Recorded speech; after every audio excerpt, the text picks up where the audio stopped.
सरकार आपल्याला लाईट देतं, सरकार आपल्याला पाणी देतं, पण त्याची बिल पावती घेते की नाही? कर पावती आपल्याकडनं वसूल करतं. मग देवाने सुंदर असणारा नरदेह, आऊट हात का मानव देह अल्लाने तुझे दिया, खाया पिया सुख से सोया नाहक जमाना खोया. सुंदर 3.5 हाताचा देह, ज्याच्या त्याच्या हाताने माप घ्यायचं फक्त. कारण दुसऱ्याच्या हाताने एखाद्या बुटका असेल, एखादा उंच असेल आणि त्याचं कोणाच्या हाताने माप घेतलं तर मग ते 3.5 भरणार नाही. पण ज्याच्या त्याच्या हाताने माप घेतलं तर 3.5 हाताचा नरदेह देवाने आपल्याला दिला. पण त्याच्यावर GST कर लावला का? कुठला इन्कम टॅक्स लावला का? Free of charge. नया इन्कम टॅक्स वसूल न करताना परमात्म्याने सुंदर आपल्याला नरदेह दिला, म्हणजे देवाचे आपल्यावर उपकार आहे. देवाचे आपल्यावर उपकार आहे. या नरदेहाची किंमत किती अनमोल आहे. आपल्याच महाराष्ट्राचे एक मुख्यमंत्री होऊन गेले, तुम्हाला सर्वाला नाव माहिती आहे, विलासराव देशमुख. त्यांना का मारावं लागलं? जातशयी ध्रुवमृत्यू सगळ्यालाच मारावं लागणार हे अपरिहार्य आहे. पण ते का गेले? लोकमत पत्र तुम्ही जर वाचला असेल तर त्याच्यामध्ये नोंद केलेली होती, या शरीरामधला एक यकृत नावाचा अवयव एक छोटा असतो. यकृत नावाचा या शरीरातला अवयव त्यांना वेळेला भेटला नाही, डॉक्टरांना उपस्थित झाला नाही, किती पैसे खर्च करून तो भेटला नाही, म्हणून मुख्यमंत्र्याला जावं लागलं. मग मुख्यमंत्र्याच्या प्रॉपर्टीला या शरीरातला एका यकृत नावाची किंमत जर मोजता येत नसेल तर या शरीर किती अनमोल आहे. आणि अनमोल किमतीचा देह देवाने आपल्याला दिला, याचा अर्थ देवाच्या आपल्यावर उपकार आहे. नंतर संतांनी आपण जन्माला येण्या अगोदर वाङ्मय निर्माण करून ठेवलं. ज्ञानोबरायांनी ज्ञानेश्वरी, नाथबाबांनी एकनाथी भागवत, तुकोबरायांनी अभंग गाथा आदी करून संत वाङ्मय निर्माण करून ठेवलं. आणि आपला माथा सुदृढ राहण्याकरता, आपले विचार भरभक्कम राहण्याकरता, आपण सायकिक मनोरुग्ण होऊ नये याकरता, आपल्याला धीर देण्याकरता. कारण डोकं दुखायला लागलं, आपण एखाद्या मेडिकलवर गेला आणि एखादी कॅप्सूल घेतली का बरं वाटतं. पण त्याहीपेक्षा संत वाङ्मय सुद्धा आपल्याला बऱ्याच वेळेला धीर देतात. हाडाची काडं, रक्ताचं पाणी दिवसाची रात्र करून किती प्रयत्न केले तरी हातात आलेला घास निघून जातो. मग अशा वेळेला आपण पश्चाताप करतो, दुःखात जातो. बऱ्याच वेळेला लोक आत्महत्येकडे प्रवृत्त होतात. पण त्यावेळेला तुकोबरायाचं एखादं वचन आपल्या समोर येतं की अन्नमान धन हे तू प्रारब्ध अधीन. आपल्या प्रारब्धात नव्हतं, विचार सोडून द्या. कधी कधी भयंकर दुःख झालं तर आपण लगेच म्हणतो भोगतो न घडे संचिता वाचुनी करावे ते मनी समाधान. बऱ्याच वेळेला काही अट्टहास करून भेटलं नाही की आपण म्हणतो ठेविले आनंद ते तैशीचे राहावे चित्ते असू द्यावे समाधान. म्हणजे संत वाङ्मय आपल्याला धीर देतं. एक एक कॅप्सूल आहे. जसं डोकं दुखायला लागले एखादी गोळी घेतली, एखादा काही आजार झाला एखादं काहीतरी इंजेक्शन घेतलं, तसं संत वाङ्मय सुद्धा आपल्याला धीर देतं, त्या संकटातून बाहेर काढतं. म्हणजे संतांचे देखील आपल्यावर उपकार आहे. आणि ज्या आईवडिलांनी हाडाची काडं रक्ताचं पाणी करून तळ हाताच्या फोडाला जसं जपावं तसं आपल्याला जपलं, लहानचं मोठं केलं, जगत आपल्याला दाखवलं, त्या आईवडिलाचे सुद्धा आपल्यावर उपकार आहे.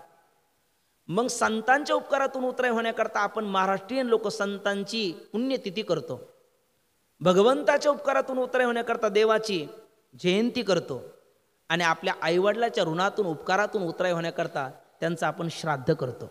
ऐका, संस्कृती प्रधान आपला देश आहे ना, 16 संस्कार सांगितलेले आहेत.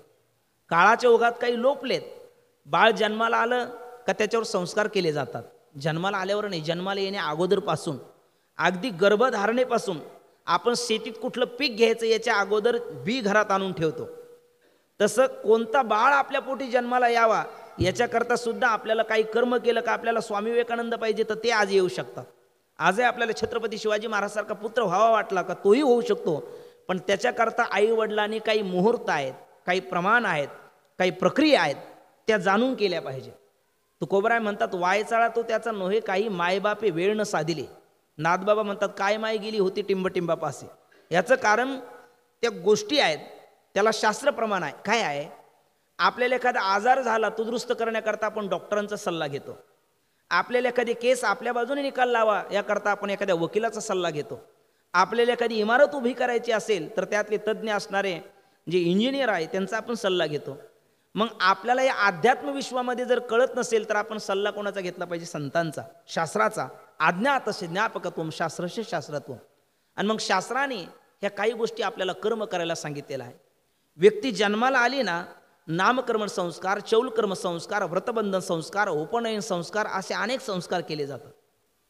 नंतर विवाह संस्कार, नंतर ती व्यक्ती गेल्याच्या नंतर काही संस्कार आहे. जिवंत असताना काही संस्कार आहे आणि ती व्यक्ती गेल्याच्या नंतर काही संस्कार आहे.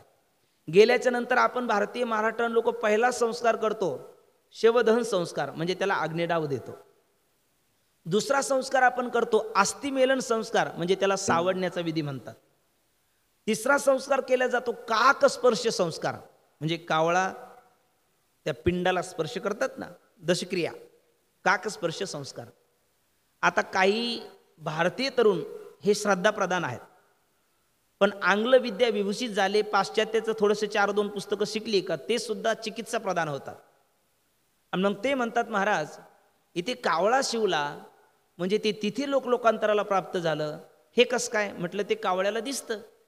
मग ते म्हणतात वाह जमलं, म्हटले महाराज लोक तुम्हाला थापा मारायला जमलं, कारण जे माणसाला दिसत नाही ते कावळ्याला कसं दिसेल? आणि ते बरोबर आहे. पण ऐका, जे माणसाला दिसल नाही ते कावळ्याला कसं दिसेल हे म्हणणं बरोबर आहे, पण त्या दिवशी कावळ्याला दिसतं हेही म्हणणं बरोबर आहे. एक आपली महाराष्ट्रीयन लोकाची, माझ्यासमोर बसलेले सर्व मातावर्ग पितावर्ग आपल्या सर्वांची एक कल्पना, एक सोपा मी प्रश्न तुम्हाला विचारतो. आजही पूर्वी भिंती चालत होते का? बरं भिंती जर चालल्या असत्या तर 2 व्हीलर 4 व्हीलर 3 व्हीलरची गरज आपल्याला आवश्यकता भासलीच नसती. पूर्वी भिंत चालत नव्हत्या, आजही चालत नाही, पुढेही चालणं शक्य नाही कारण ते जड आहे. पण एक भिंत चालली हे आपल्याला मान्य आहे की नाही? कारण तिला चालवणारे कोण आहेत? ज्ञानोबा आहेत. मग ज्ञानोबा सर्व भिंतच काय काही चालू शकतात, ते समर्थ आहेत. रेडा बोलतच नसतो, पूर्वीही बोलत नाही, आजही बोलत नाही, पुढेही बोलणं शक्य नाही, पण एक रेडा बोलला. प्रेत उठत असतं का? प्रेत ज्ञानेश्वरी लिहित असतं का? शक्य नाही. पण एक प्रेत उठला आणि त्यांनी ज्ञानेश्वरी लिहिली, सच्चिदानंद बाबा आदरे लेखकू झाला. आता ही मंडळी एक खांब आहेत, हे खांबाकरता मंदिर आहे का मंदिराकरता खांब आहे? सोपं सोपं बोलतोय मी. हे खांब मंदिराकरता आहे का मंदिराकरता खांब का खांबाकरता मंदिर? मंदिराकरता खांब, खांबाकरता मंदिर नसतं. पण आपल्याच महाराष्ट्रामध्ये नेवासा तालुक्यामध्ये गेला तर तिथे कशाकरता मंदिर आहे? खांबाकरता मंदिर आहे, बरोबर की नाही? मग जड खांबाकरता मंदिर झालं, त्याची वारी भरते, त्याची यात्रा भरते, तिथे कुंभमेळा होतो. याचं कारण काय? संतांची त्या खांबावरती कृपा झाली. म्हणजे संतांनी मनात आलं ते होऊ शकतं, ही आपली श्रद्धा सांगते. तसं कावळ्याला दिसत नाही हे बरोबर आहे, पण त्या दिवशी कावळ्याला दिसतं, कारण प्रभू रामचंद्राचं त्याला वरदान आहे. प्रसंग मला वाटतं भावार्थ रामायण नावाचा ग्रंथ आहे नाथबाबाचा, त्याच्यामध्ये 150 ओव्याचं प्रकरण आहे. आपल्याकडे वेळ कमी असल्यामुळे मी त्यातल्या 2-3 महत्त्वाच्या ओव्या आपल्याला सांगतो. बघा, लक्ष्मण आणवया गेला फळे, माशार्थी टपले ती कावळे, राम सीतेशी म्हणे आबळे, हे पक्षी कुळे निवारी. म्हणजे प्रभू रामचंद्राचा जन्म मूळ अयोध्येला, पण रघुकुल रीत सदा चली आई, प्राण जाई परी वचन न जाई. सावत्र आईला दिलेलं महाराज दशरथाने वचन, आणि ते वचन पूर्ण करण्याकरता राजगादीचा त्याग करून दंडकारण्यामध्ये प्रभू रामचंद्र लक्ष्मण आणि सीता आलेत. आणि आपलं नाशिक पंचवटी, त्या पंचवटी परिसरामध्ये चित्रकूट पर्वतामध्ये ते राहू लागले. चित्रकूट पर्वतावरती राहत असताना तिथला हा प्रसंग आहे. लक्ष्मण हे कंदमुळं फळं आणण्याकरता गेलेले आहेत, आणि आपले उडीद असतात ना ते कडधान्य जानकी सीतेने वाळू घातलं.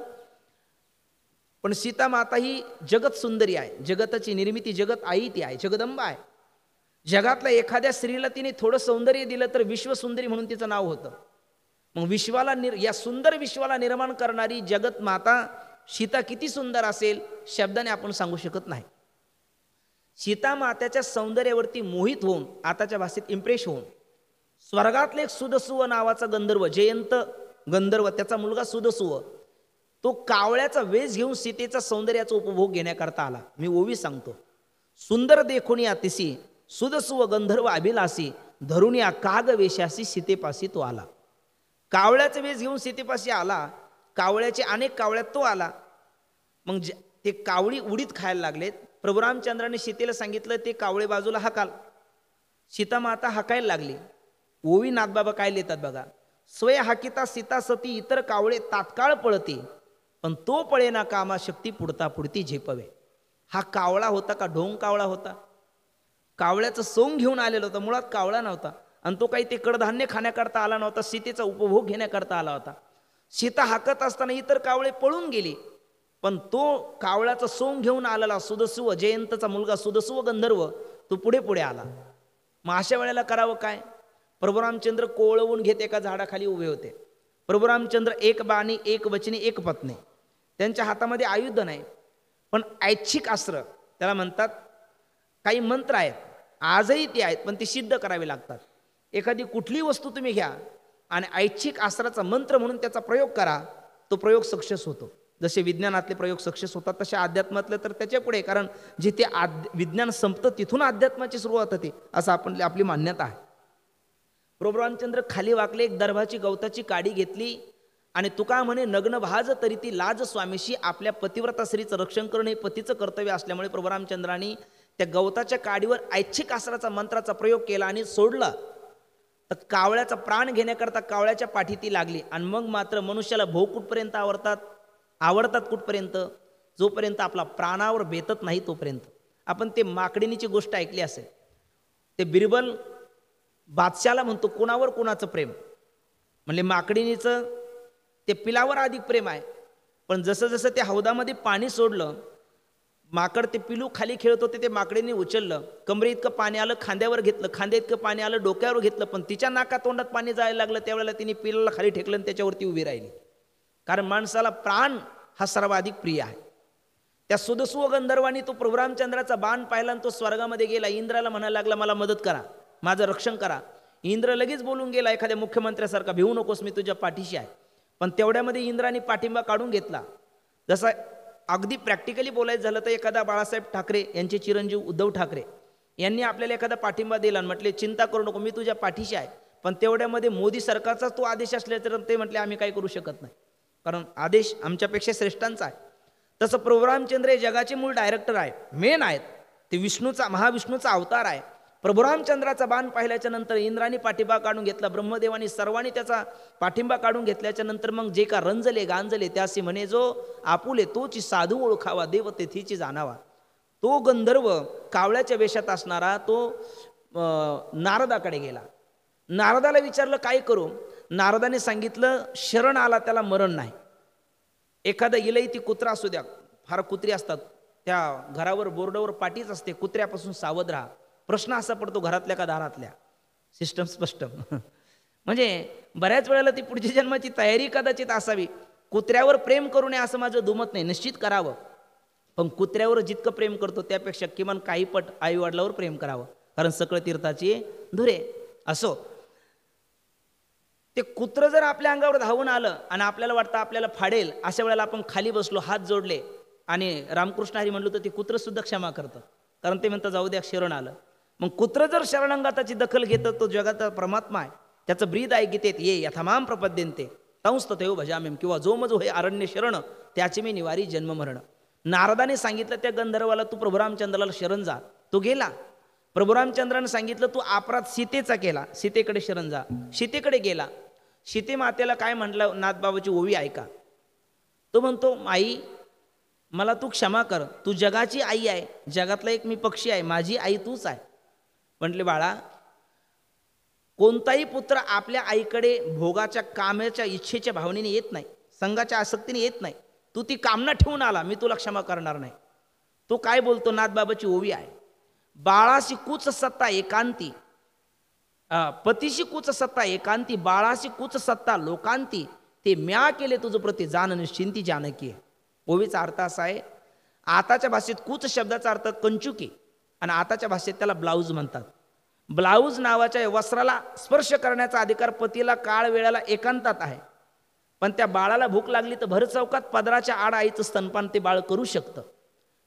त्या भावनेने तुम्हाला क्षमा कर. पण जानकी सीतामाता त्याला बोलली, स्त्रीच्या देहाला स्पर्श पतीही करतो आणि स्त्रीच्या देहाला स्पर्श पुत्रही करतो, पण बाळाच्या अंतकरणात वात्सल्य भाव असतो आणि पतीच्या अंतकरणामध्ये काम्य भाव असतो, भोगाची भावना असते. तू काम्य भाव ठेवून आला, भोगाची भावना ठेवून आला, तू वात्सल्य भावून ठेवून आला नाही, मी तुला क्षमा करणार नाही. पण पुढे तो बोलतो, नाथांची ओवी जरा प्रखड आहे. गायीचा गोरा गायीवरी उडे, तरी मातेशी कोप न चढे. माता म्हणे ताने बाळक वेडे, तैसे मजकडे पाहे माते. गायीचा बछडा, त्याला आपली आई कळत नाही. तो भोगाच्या भावनेने आईकडे गेला तरी ती आई म्हणते नासमज आहे, अज्ञान आहे. ती आई त्याला प्राणदंड देत नाही, ते क्षमा करते. मला त्या भावनेने पहा, घडला असेल माझ्याकडनं अपराध, पण मला क्षमा कर. जानकी सीतामाताला दया आली. चुकी घडली पण पश्चाताप झालेला आहे. प्रभू रामचंद्राकडे पाहिलं, म्हटले देवा स्वामी याला क्षमा करा. प्रभू रामचंद्र म्हणायला लागले, जानकी याने अक्षम्य अपराध केला, याला मी क्षमा करणार नाही. म्हटले नाही, केला असेल अक्षम्य अपराध, पण आता क्षमा करा. प्रभू रामचंद्र म्हणायला लागले, ही घटना कोणत्या युगातली आहे? त्रेतायुगातली. पुढे द्वापार युग जाणार, आता कलियुग चालू आहे. आणि कलियुगामध्ये लोक आदर्श कोणाचा घेतात? प्रभू रामचंद्राचा. रामो विग्रवान धर्महा रामादिवत वर्तितव्यम. मग प्रभू रामचंद्रांनी हा आदर्श घेतला. लोक रामायणासारखं रामायण जगण्याकरताय आणि कृष्णचरित्र वाचण्याकरताय, उच्चारण्याकरताय. आचार विचार उच्चार ह्या तिन्ही गोष्टी प्रभू रामचंद्राच्या जीवनातल्या केल्या जातात. मग आज जर मी याने गुन्हा केला, याने अपराध केला, याने कुकर्म केलं आणि आज याला शिक्षा न देता सोडून दिला, तर लोक काय म्हणतील? करू नये ते दुराचार, करू नये तो भ्रष्टाचार, करू नये तो दुर्व्यवहार करायचा. आणि भोगायची वेळ आली का देवाकडे जायचं, म्हणायचं देवा खरा क्षमा अपराध, महाराज तुम्ही सिद्ध, सुटका होते, रदबदली होते, माफ होते, असं होईल. म्हणून असं काही करायला सांगू नको. पण जानकी सीता म्हणायला लागली, देवा तुम्हाला तो शरण आला आणि तरी त्याला मरण येत असेल तर देवाच्या शरणांगतीची उपयोगिता काय? खून का बदला फाशी. एखाद्याला आता फासावर जाणार आहे, पण राष्ट्रपतीच्या मनात आलं तर त्याची फाशी मान्य, रदबदली होऊ शकते, त्याला क्षमा होऊ शकते. तसं तुम्ही जगत पिता आहेत, त्वमेव माताचे पिता त्वमेव, तुम्ही त्याला क्षमा करा. पण प्रभू रामचंद्र म्हणतात, आता एक काम करू, याला प्राणच जाणार होता पण मधला बायपास, शरण आला म्हणून मरण नाही, पण ज्या डोळ्यांनी पाप केलं त्याला ते भोगावं लागेल. कावळ्याने जानकी सीतेचं सौंदर्य आपण पाहिलं ना, देख्या दो जना तर रोया दो जना. याने डोळ्याने पाप केलं, याचे डोळे मी ठेवणार नाही. तो कावळा म्हणजे तो सुदस्व गंधर्व पुन्हा देवाला म्हणायला लागला, देवा पण माझे दोन्ही डोळे गेल्याच्या नंतर जगात कोणीच मला दिसणार नाही, माझं भक्ष्य दिसणार नाही, मी जगू कसा? म्हणून आणखी थोडे हळवे व्हा. मग देवाने त्याचा एक डोळा काढला आणि एक डोळा ठेवला.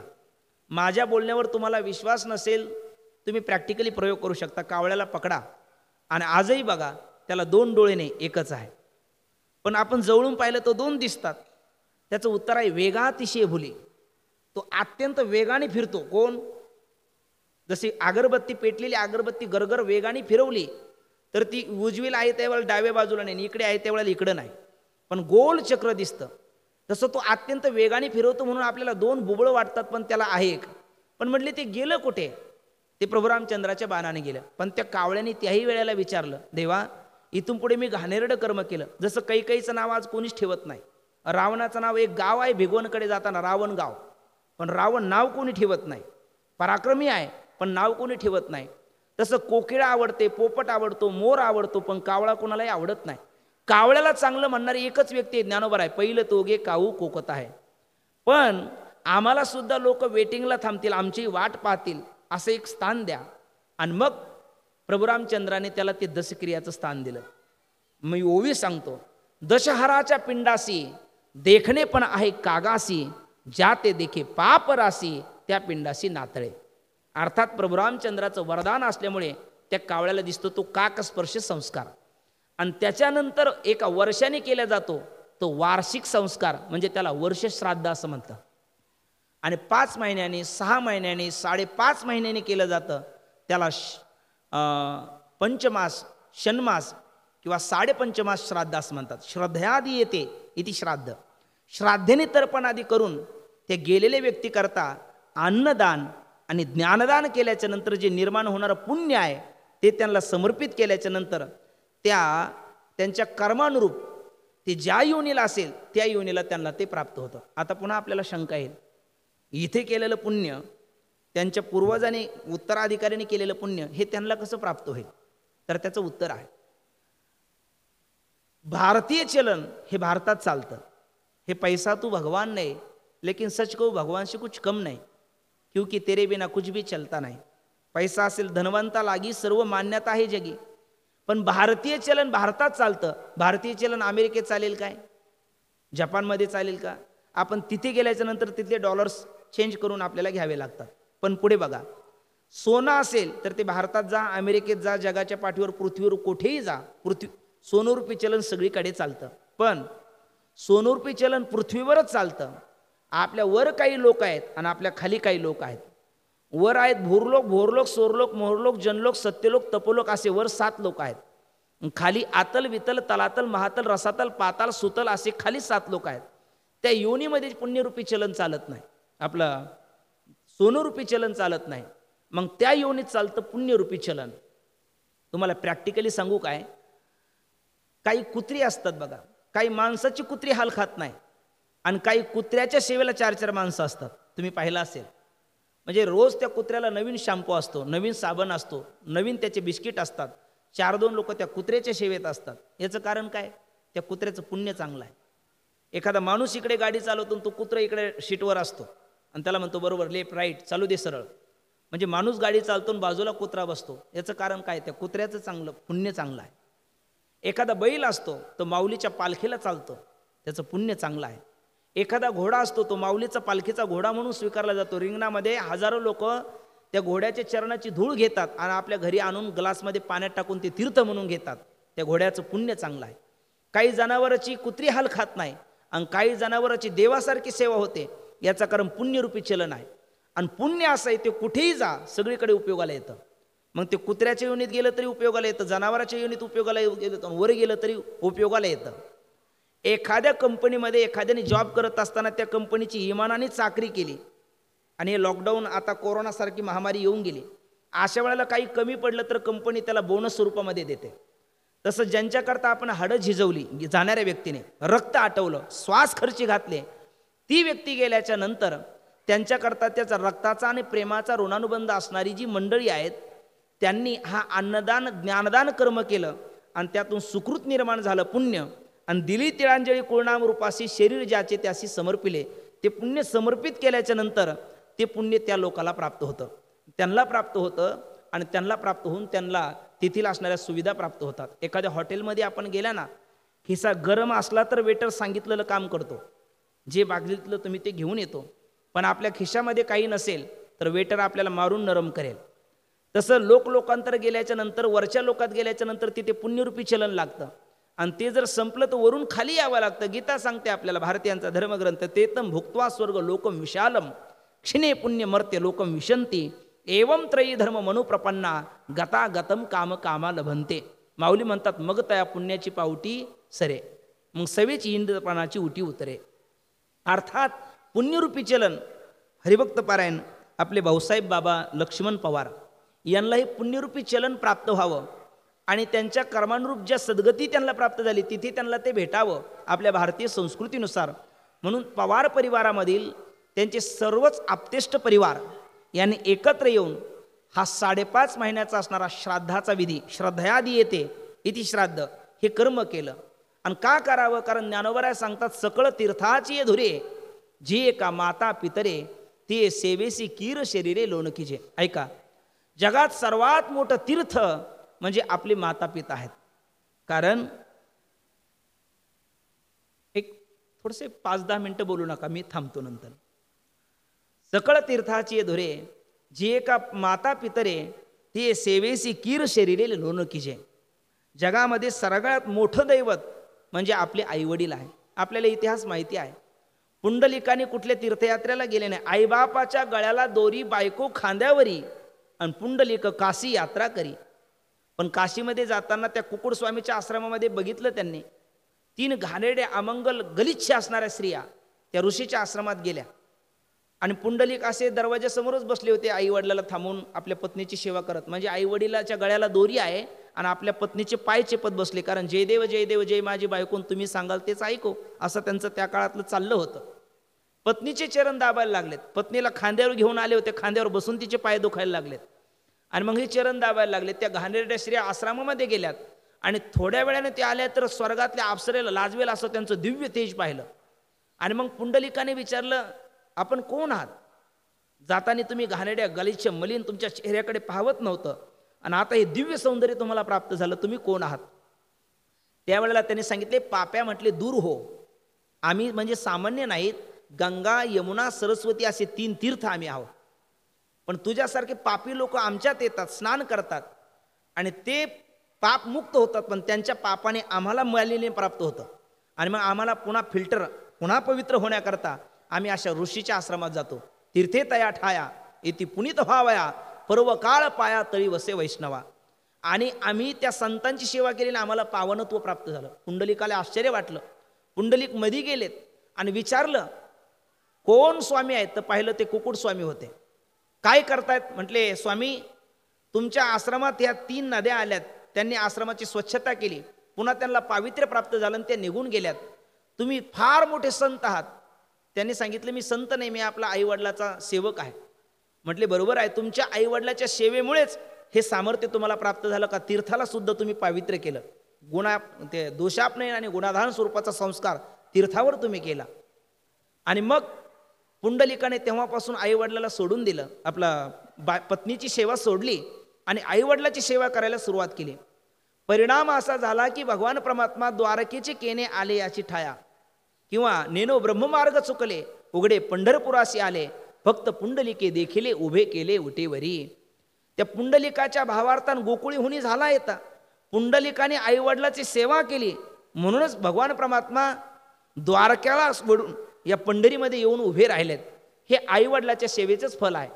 म्हणून ज्ञानोबराय म्हणतात सकळ तीर्थाची अधुरे, जे का माता पितरे ते सेवेशी कीर शरीरे लोण किजे. प्रसंग असा आहे, बऱ्याच वेळेला आपल्या आईवडिलाच्या डोळ्यामध्ये 2 वेळेला अश्रू येतात. आईवडिलाच्या डोळ्यामध्ये 2 वेळेला अश्रू येतात. ते पहिले अश्रू आपण टाळू शकत नाही, पण दुसरे अश्रू आपण टाळू शकतो. आईवडिलाच्या डोळ्यामध्ये पहिल्यांदा अश्रू येतात, त्यांची एकुलती एक असणारी लाडकी लेक ही सासरला नांदायला निघाली ना, तळहाताच्या फोडासारखं ज्या लेकीला 18 वर्ष जपलं आणि ती एकुलती एक लेक ही सासरला नांदायला निघाल्याच्या नंतर आई वडील रडतात. पहिल्यांदा त्यांच्या डोळ्याला अश्रू येतात. आणि दुसऱ्यांदा अश्रू कधी येतात, त्यांचा एकुलता एक मुलगा असेल, तो आई वडिलातून वेगळा निघून दुसरीकडे राहायला जातो, त्यावेळेला आई वडिलाच्या डोळ्यात अश्रू येतात. लेक नांदायला जाणारच आहे ते परक्याचं धन आहे. कारण ज्ञानोबराय म्हणतात आपणच विणी दुहिता ममन म्हणे पिता, तो सुटिकी प्रतिग्रहिता जावाई शिरके. ते अश्रू आपण थांबू शकत नाही, पण दुसरे आपण अश्रू थांबू शकतो. जोपर्यंत आपले आई वडील आहेत त्यांना वृद्धाश्रमामध्ये न पाठवता त्यांची सेवा करणं हे सगळं तीर्थाचे धुरे आहे. म्हणून नंतर काही गोष्टी आपल्याला पसंतीने मिळतात आपल्या इच्छेनुसार, आणि काही गोष्टी आपल्याला जीवनामध्ये पुण्याईने मिळतात. आपल्या जीवनामध्ये पसंतीने मिळणारी पत्नी असते आणि आपल्या जीवनामध्ये पुण्याने मिळणारे आपले आईवडील असतात. पसंतीने मिळणारी पत्नी आहे आणि पुण्याने मिळणारे आईवडील आहे. पसंतीने मिळणाऱ्या पत्नी करता पुण्याने मिळणाऱ्या आईवडिलाचा आपण त्याग करू नये. याचा अर्थ पत्नीचा त्याग करावा असं नाही, पण पत्नीचे इतकं अधीन होऊ नये का जेणेकरून आपल्याला आईवडिलाचा त्याग करावा लागेल. म्हणून पसंतीने मिळणाऱ्या पुण्याईने मिळणारे आईवडील यांचा पसंतीने मिळणाऱ्या पत्नी करता मनुष्याने त्याग करू नये. आणखी आपण बालपणी जन्माला येतो त्यावेळेला आपले आई वडिलाची कुस ही ओली ठेवतो, म्हणजे त्यांच्याच छोटे मोठे कार्यक्रम त्यांच्याच अंगा खांद्यावरती आपण करतो. पण किमान आपण मोठे झाल्याच्या नंतर आपल्या आचरणाने त्यांचे डोळे तरी आपण ओले केले नाही पाहिजे, कारण ते सकळ तीर्थाचे धुरे आहेत. आणखी महत्त्वाची गोष्ट, आई वडिलाला आपल्या लेकराकडनं फारशा अपेक्षा नसतात. 1-2 अपेक्षा त्यांच्या असतात. आपण जीवनात या आईच्या उदरातून ज्या वेळेला बाहेर या जगात आलो त्यावेळेला आपण पहिला श्वास आपण घेतला त्यावेळेला त्या हॉस्पिटल असेल, घरी असेल, आपल्या आईचं बाळांत पण डिलेवरी झाली, त्यावेळेला आपले आईवडील आपल्याजवळ होते. त्या आईवडिलाची एकच अपेक्षा असते, ज्या वेळेला आम्ही शेवटचा श्वास घेणार त्यावेळेला आमच्या मुलाने आमच्या समोर असलं पाहिजे, आमच्या जवळ असलं पाहिजे. आणि एवढी इच्छा जरी आपण पूर्ण केली, ते म्हातारे झाले तो त्यावेळेला आपण त्यांचे हट्ट पुरवायचे. कारण आपण लहान असताना आपल्या शालेय गरजा, आपल्या अन्न वस्त्र निवार ह्या मूलभूत गरजा त्या आईवडिलांनी जोपासल्या. त्यांनी स्वतः व्यक्तिगत स्वतः करता कपडे, स्वतः करता हौस मौज त्यांनी केली नाही, पण आपल्या सगळ्या गरजा त्यांनी पूर्ण केल्या. मग म्हातारे झाल्याच्या नंतर साठी आणि बुद्धी नाठी होते. बऱ्याच वेळेला त्यांच्या तोंडातलं बळ वाढतं, हातापायातलं बळ संपलेलं असतं आणि म्हातारी माणसं काहीतरी बडबडतात. पण आपण लहानपणी काहीतरी बडबडत होतो. ज्ञानोबराय म्हणतात ना तरी बालक बोबडा बोली का वाकुडावी चुका पावली, ते चोज करुणी मावले रिजे जेवे. ते बाळक बोबडं अभद्र काही जरी बोललं तर आई ते वडील त्याचं कौतुकच करतात. तसं म्हातारी माणसं साठी बुद्धी नाठी झाल्याच्या नंतर आजी आजोबा आपले घरातले आईवडील वयस्कर झाल्याच्या नंतर थोडं काहीतरी बडबडत असेल, ते आपल्याला कानावर घ्यावंसं वाटत नसेल, पण तरीही आपण ते सहन केलं पाहिजे. कारण त्यांनी आपलं सहन केलं, मग आपली जबाबदारी आपण त्यांचे आईवडील होऊन आपण ते सहन केलं पाहिजे. कारण खरं आहे, ज्ञानोबराय म्हणतात आपल्या सुखाने सुखी, आपल्या दुःखाने दुःखी आणि आपल्या आनंदाने आनंदी होणारे जीवनामध्ये दोनच पात्र असतात, ते म्हणजे आपले गुरु आणि दुसरे आई वडील. ज्ञानोबाची ओवी आहे. माऊली म्हणतात, बाळकाचे नि धनी धाईजे, का शिष्याचे नि झाले होईजे, हे श्रीगुरूच जाणीजे, का प्रसवतिया. आईचं आपल्या बाळावर किती आतोनात प्रेम असतं. ज्ञानोबराय म्हणतात, अंगा जीवाची संपत्ती वेचुनी करी बाळकाची पाळती, परी उबगणे हे स्थिती न पाहे माय. ते आई वडील आईचं शरीरावरचं दूध पित असताना तिला रक्त आटून ते दूध तयार होतं. तिला रक्त आटावं लागतं, श्वास खर्ची घालावा लागतो. ज्या वेळेला आईच्या उदरात बाळ असतं त्यावेळेला तिची भूक मारावी लागते. काय खावं काय नाव भयंकर तिला पथ्य पाळावे लागतात. मग अंगा जीवाची संपत्ती वेचुनी करी बाळकाची पाळते, परी उबगणे ही स्थिती न पाय माय. पण ते आई कधी कंटाळत नाही. ते कार्टे असे विचित्र असतात ना, बाळ छोटी छोटी. तुम्ही बारकावी बघा घरात, ज्या वेळेला सगळी जागे असतात घरातली ना, त्यावेळेला ते निवांत झोपतं. आणि ती आई जेवायला बसली किंवा त्या आईची सगळे काम करून सगळे झोपल्याच्या नंतर झोपायची वेळ झाली की ते कार्ट उठतं आणि मग ती आईला झोपू देत नाही. पण तरी आई कधी रागवत नाही. उलट त्या बाळाला विषयी कोणी काही बोललं तर ती रागवते. नाथ महाराज एक गोष्ट सांगतात खूप गोड. एक पाटील असतात, गावातल्या सुवासिनी भोजनाचा कार्यक्रम असतो आणि पाटलाने सांगितलं, आई तुम्ही आमच्याकडे जेवायला या 5 सवासिनी ते जेवायला घालायचे आहेत, तुमचा त्यात नंबर आहे. 10,000ची पैठणी आहे आणि 1,000 रुपये दक्षिणा आहे, 56 प्रकारचे भोग आहे, तुम्ही जेवायला या. किती वाजता म्हटले? 11 वाजता या. आई यायला तयार झाली. आई यायला तयार झाल्याच्या नंतर तेवढ्यामध्ये मुलगा जवळ होता आणि छोटं बाळ होतं हे आपल्या भैयासारखं. त्या बाळाकडे बघितलं, म्हणले बाळा तू यायचं नाही, तुझ्या आईला निमंत्रण आहे, तुला निमंत्रण नाही. त्या आईला वाटलं गावातले पाटील आहे, थट्टा करण्याचा त्यांचा स्वभाव आहे, मस्करी करत असतील, थट्टेवर बोलत असतील, त्यात काय खरं आहे का असं कोणाला वाटलं आईला. आणि दादा करंगळीला धरलं आणि आई बाळाला सुद्धा घेऊन गेली. बाळाला घेऊन गेल्याच्या नंतर पाटलांनी बघितलं 4 सवासनी मध्ये बसले होत्या, ही माऊली आलेली आहे, तिच्या करंगळीला बाळ आहे. त्या बाळाला पाहिल्याच्या नंतर पाटील दरडावून बोललेत, ए कारट्या, तुला सांगितलं होतं ना यायचं नाही, तू का बरं आलास? आईला तरी वाटलं पाटील थट्टा करत असतील, पाटील मस्करी करत असेल. आई दरवाजात पाऊल टाकणार तेवढ्यात ते कार्टही मागं जायला लागलं. पाटलांनी उचललं, धरलं हाताला आणि त्याला ओढून बाजूला काढला. म्हटले तू जायचं नाही मध्ये. आईला वाटलं, पुन्हा वाटलं नाही पाटील थट्टाच करत असतील. आई मध्ये गेली, पात्रावरती बसली, स्वयंपाक वाढला, पाणी फिरवलं, आता जेवायला बसायचं. तेवढ्यामध्ये ते बाळ आपल्या आईकडे जायचं हट्ट करायला लागलं. बाल हट्ट, स्त्री हट्ट, राज हट्ट. पाटलांनी त्याला सांगितलं तुला जायचं नाही. ते कार्ट जास्त आग्रह करायला लागलं. पाटलांनी त्याला 2 लावल्या आणि शेवटी खाली पडलं आणि त्याच्या छातावडावर पाय दिला. म्हटले तुला सांगितलं ना जायचं नाही. आणि हे बघितलं त्या आईने, ते बाळ ओरडायला लागलं. त्या आईने बघितलं आणि तेवढ्यामध्ये आई भरल्या ताटावरनं उठली आणि ती बाहेर आली. आई बाहेर आल्याच्या नंतर त्या पाटलाने विचारलं, आई साहेब पैठणी जरा हलकी वाटते का तुम्हाला? 10,000ची हलकी वाटत असेल तर 15,000ची देतो आणि 1,000 दक्षिणा कमी वाटत असेल तर 4,000 देतो. पण 5 सवासनी आहे, व्रत पूर्ण करायचंय, 4 आहेत, त्यातली तुम्ही 5वी आहेत, ऐन वेळेला कोणी भेटणार नाही, तुम्ही जाऊ नका. ती आई काय म्हटली, हे पाटला म्हटले तुझ्या त्या साडीला आणि त्या दक्षिणेला आग लाव म्हटले. माझ्या बाळाला जर मारत असेल तर त्याची मला काय गोडी आहे. नाथांची ओवी आहे, बाळक एक एकुलता त्याशी हनितल्या लाथा, मग पाताळ नेसविता न संतोषी माय. पाताळ म्हणजे पैठणी, तिला जरी दिली तर ती आई संतुष्ट होत नाही. अर्थात त्या आई वडिलाचं आपल्या आपत्यावर प्रेम असतं, बाळावर प्रेम असतं. हाडाची काढत जीवाचं रान करून त्यांनी आपल्याला सांभाळलेलं असतं. मग त्यांनी आपला सांभाळ केल्याच्या नंतर आपलं काही देणं लागतं ना, का ते वयस्कर झाल्याच्या नंतर आपण त्यांची सेवा करावी. का करावी? कारण सकळ तीर्थाचे धुरे, धुरे म्हणजे अग्रगण्य, जे एका माता पितरे आणि ते सेवेसी किर शरीरे लोन कीजे. लोन करणं शब्दाचा अर्थ, लोन करतात घरावर वगैरे ते लोन वेगळं, इथं लोन करणं म्हणजे ओळून टाकणं. तुम्ही अजूनही जुनी मंडळी बघा, आपले आजी आजोबा असेल ना, आपण बाहेरनं गावी घरात आलो तर त्यावेळेला ते लिंबू कापतात आणि असे ओळून बाजूला टाकून देतात. तसं आपलं शरीर आईवडिलाच्या सेवेवरनं ओळून टाकलं म्हणजे स्वतःच्या शरीराचा तीळ मात्र विचार न करणं. ज्ञानोबराय म्हणतात तनु मनु जीवे शरणासी लागावे, अगरवता करावे दास्य सकळ. अशी अहोरात्र आईवडिलाची सेवा केली तर वेगळी देवाची, भगवंताची, संतांची सेवा करण्याची आवश्यकता नाही. याला दिव्य उदाहरण म्हणजे संत शिरोमणी पुंडलिक महाराज आहे. रघुकुल रीत सदा चली आई, प्राण जाई वचन परी बचन न जाई. ते लखन लक्ष्मण आहे ना रामायणामधला, तो लक्ष्मण ज्या वेळेला प्रभू रामचंद्रासोबत अरण्यात जाण्याकरता निघाला, बरं का दादा, लक्ष्मण ज्या वेळेला प्रभू रामचंद्रासोबत अरण्यात जाण्याकरता निघाला, त्यावेळेला लक्ष्मणाला वनवास प्रभू रामचंद्राला आहे का लक्ष्मणाला आहे? प्रभू रामचंद्राला आहे.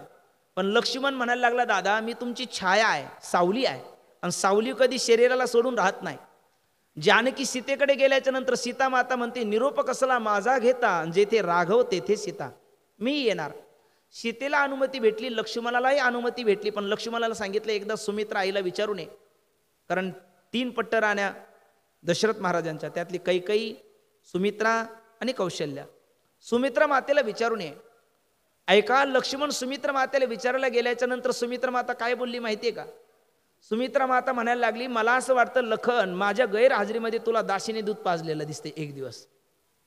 म्हणले, आई असं का बोलतेस? म्हणले, कारण रामदादासोबत जाण्याकरता माझी विचारावं असं तुला वाटतं, म्हणजे माझ्या गैरहजेरीमध्ये दासीचं दूध पिल्याचा हा परिणाम आहे. कारण रामदादासोबत जाण्याकरता मला विचारण्याची आवश्यकताच नाही. काय त्या आईचे विचार असेल? पण लक्ष्मण म्हणायला लागला, आई रामदादासोबत जाण्याकरता मी तुला विचारण्याकरता आलोच नसतो, पण रामदादांनीच सांगितलं सुमित्रा आईला विचारून ये. आणि आग्रज भ्राता पितृसमाना, मोठा भाऊ हा वडिलाच्या स्थानी असतो आणि वडिलाची आज्ञा पाळावी म्हणून मी तुला विचारण्याकरता आलो. मग सुमित्रा काय म्हणायला लागली? सुमित्रा म्हणायला लागली, लखन तू जातच आहे तर जा, पण माझी एक छोटीशी तुला विनंती आहे. इथून पुढे स्वप्नात सुद्धा रामदादाविषयी द्वेष येऊ देऊ नको, वाईट भावना येऊ देऊ नको. इथून पुढे दशरथ तुझे पिता नाही, प्रभू राम तुझा पिता आहे, आणि सुमित्रा तुझी माता नाही, तर सीता तुझी माता आहे. आता लक्ष्मणाने हात जोडले, म्हटले, आई जागृतीत वाईट भावना येऊ देऊ नको, जागृतीत सेवा कर, त्यांच्याविषयी दुष्ट विचार येऊ देऊ नको. हे सांगितलं असतं तर मी मान्य केलं असतं, पण तू काम जरा अवघड सांगितलं. कारण स्वप्नात सुद्धा वाईट भावना येऊ देऊ नको. आणि स्वप्न कसं पडावं आपल्या हातात असतं काय? स्वप्न कुणालाही काहीही पडतं. राजाला सुद्धा भिकारी झाल्याचं स्वप्न पडतं, आणि भिकाऱ्याला सुद्धा राजा झाल्याचं स्वप्न पडतं. एक व्यक्ती स्वप्नातच गाडी घेतली, स्वप्नातच किकही मारायला लागला. झोपला होता 10 बाय 10च्या खोलीमध्ये, वाकळ पांघरलेली होती अंगावर, आणि त्याच्यामध्ये उजव्या पायाचा अंगठा त्या फाटलेल्या छिद्रामध्ये होता, आणि तो किक मारायला लागला. किक मारल्याच्या नंतर गोधडी फाटली, टर आवाज झाला, आणि ती शेजारची पत्नी उठली. तिने पाहिलं, बाबा गाडी चालायला दिसतंय. मग तिने पाहिलं दुसरी गाडी, पुन्हा दुसरी किक मारल्याच्या नंतर पुन्हा गोधडी निम्मी फाटली. ती गाडी भुरभुर वाजली, पुन्हा बंद पडली. आणि मग तिला वाटलं आता याने आणखी एक किक मारल्याच्या नंतर गोधडी काही राहत नाही. मग त्याने किक मारण्या अगोदर तिनेच एक किक मारली खंदेशी, आणि मग तो उठला. आणि तो म्हणायला लागला, काय ग वेडी तू, किमान एक चक्कर तरी आणू द्यायची ना, पोखरीमध्ये दाखायचं होतं मला, मी पण गाडी घेऊ शकतो. आता आणण्याकरता ती खरी होती का?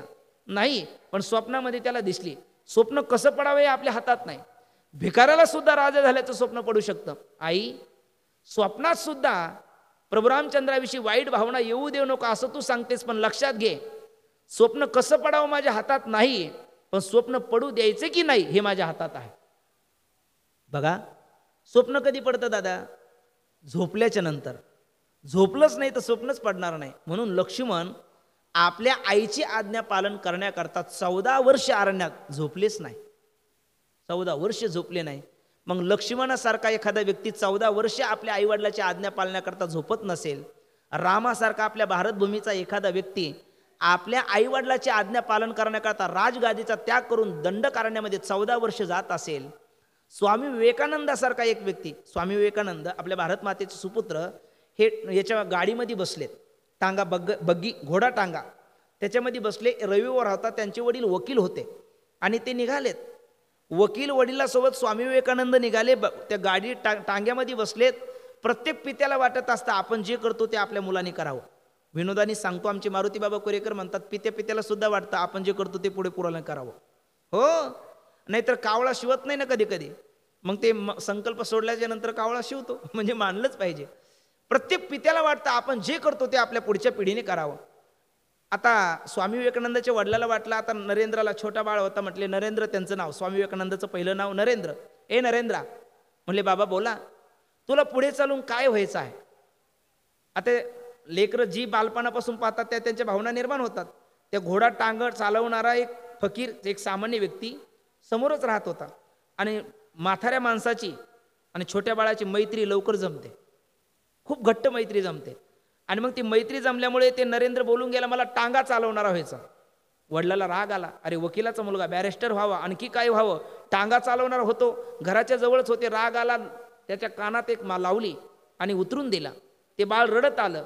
नरेंद्राची आई भुवनेश्वरी हिने पाहिलं, उचललं, पदराने डोळे पुसले, कुरुळे केस कुरवाळे, कडेवर घेतलं आणि घरात आणलं आणि विचारलं, बाळा रडतोस का? त्याने सांगितलं, आई काही नाही, बाबांनी मारलं. म्हणले का मारलं? घडलेला प्रकार सांगितला. त्यांनी मला विचारलं, तुला व्हायचं काय? मी सांगितलं टांगा चालवणार व्हायचा. बाबाला राग आला, त्यांनी मला मारलं. आई काय बोलली ऐका. आईने सांगितलं, बाळा तू टांगाच चालवणार हो. त्याला आश्चर्य वाटलं, बाबा टांगा चालवणार व्हायचा का मारतात, आणि आई म्हणते टांगा चालवणार हो. अनुमोदन भेटलं. नरेंद्राचं रडणं थांबलं आणि डोळे टवकारून आईकडे बघायला लागला. आई काय बोलतेस तू? बाबा रागवतील. नाही, टांगा चालवणार हो, पण बाळा असा हो. घरामध्ये काही फोटो दाखवले, कारण दाखवण्यासारखे होते. फोटो दाखवण्यासारखे असले पाहिजे. जे फोटो दाखवण्यासारखे नाही, नको ते विकार आपल्या अंतकरणात उत्पन्न करत असेल ते फोटो घरात ठेवू नये, मोबाईलमध्येही ठेवू नये.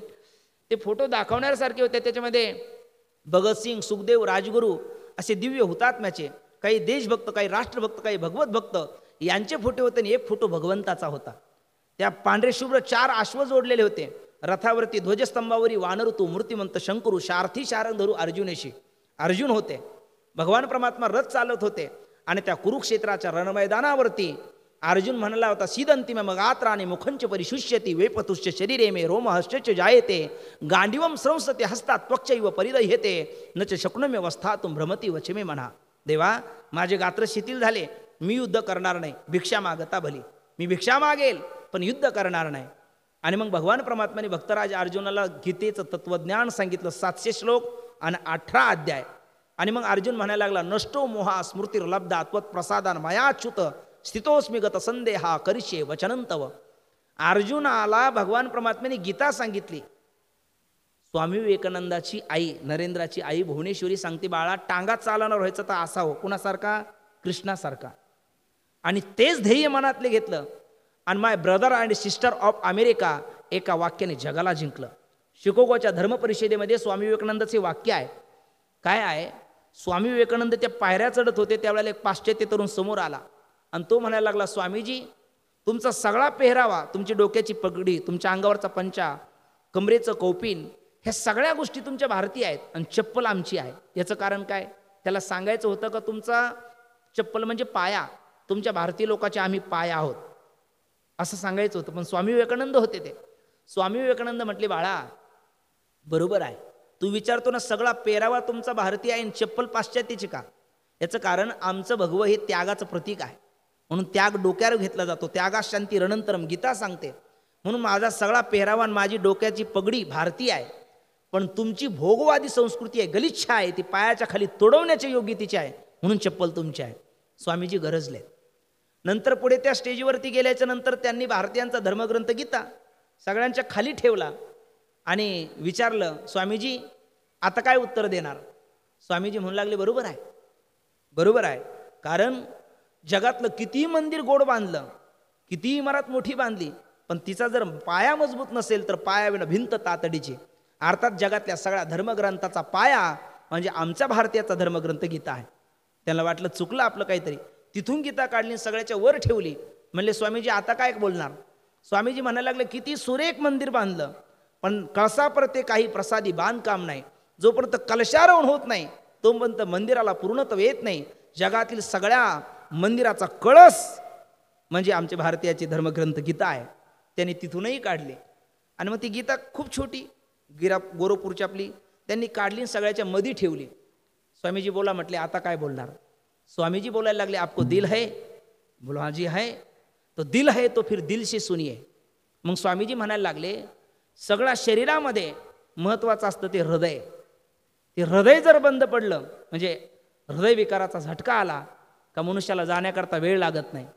जगातल्या सगळं जग, त्यातला अमेरिका हे मस्तक असेल, जपान हे पाय असतील, तर सगळ्या जगातला हृदय म्हणजे आमचा भारत आहे. भारतीयांची धर्मग्रंथ गीता आहे. किंवा मंदिरामध्ये मंदिर किती मोठं बांधलं ते मंदिरातली मूर्ती छोटीच असते, तसं मंदिरातली मूर्ती म्हणजे आमची भारतीयांची धर्मग्रंथ गीता आहे. पण हे शिकवलं कोणी हो? त्यांच्या आईनेच शिकवलं.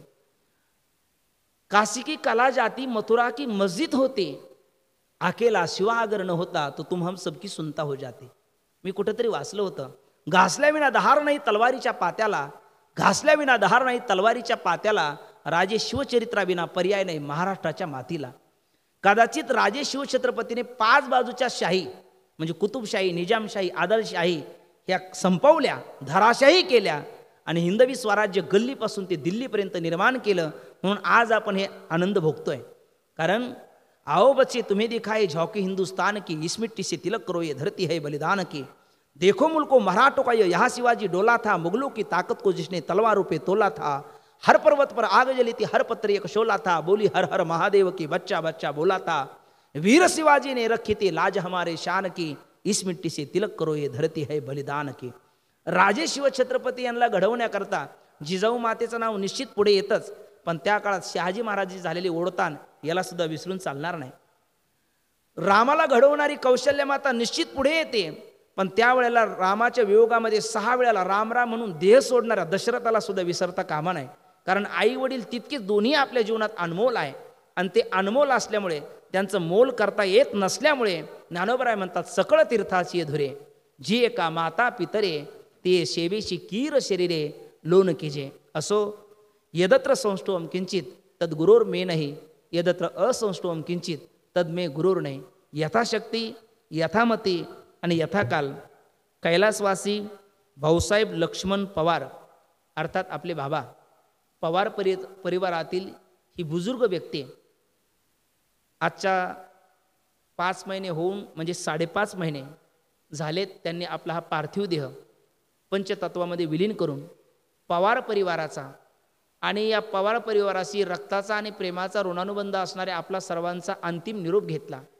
आणि आपल्या भारतीय संस्कृतीनुसार त्यांना अंतिम निरोप देण्याकरता आणि मी 3 चलन म्हटलो, एक भारतीय चलन, सोनरूपी चलन आणि पुण्यरूपी चलन, हे त्यांना प्राप्त होण्याकरता अन्नदान आणि ज्ञानदान या माध्यमातून हा गोड असणारा सोहळा या ठिकाणी आयोजित केला गेला. आणि त्या गोड असणाऱ्या सोहळ्याच्या प्रित्यर्थ आजची ही प्रवचनरूपी सेवा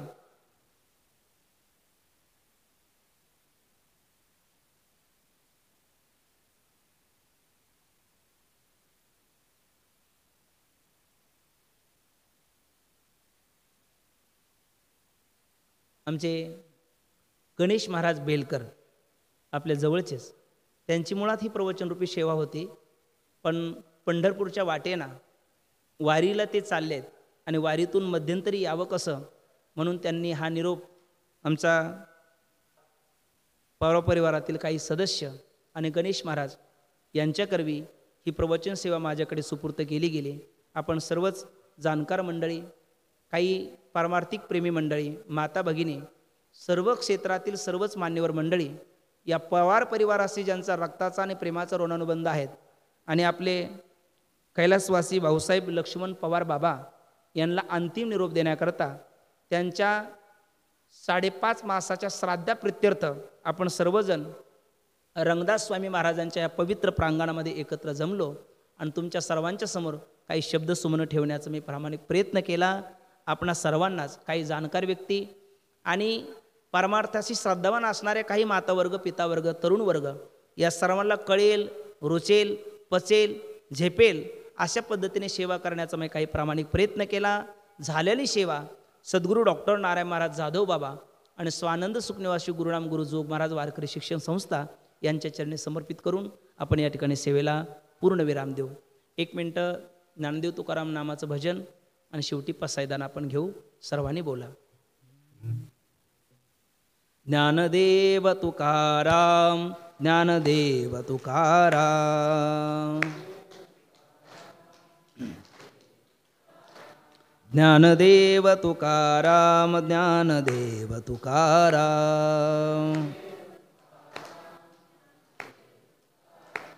ज्ञानदेव तुकाराम, ज्ञानदेव तुकाराम,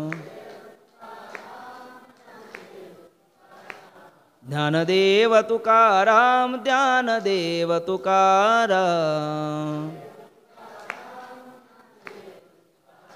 ज्ञानदेव तुकाराम, ज्ञानदेव तुकाराम, ज्ञानदेव तुकाराम ज्ञानदेव तुकाराम ज्ञानदेव तुकाराम ज्ञानदेव तुकाराम ज्ञानदेव तुकाराम ज्ञानदेव तुकाराम पुंडलीक वरदा हरिविठ्ठल श्री ज्ञानदेव तुकाराम पंढरीनाथ भगवान की जय माऊली ज्ञानेश्वर महाराज की जय जगद्गुरु तुकाराम महाराज की जय सद्गुरु जोग महाराज की जय।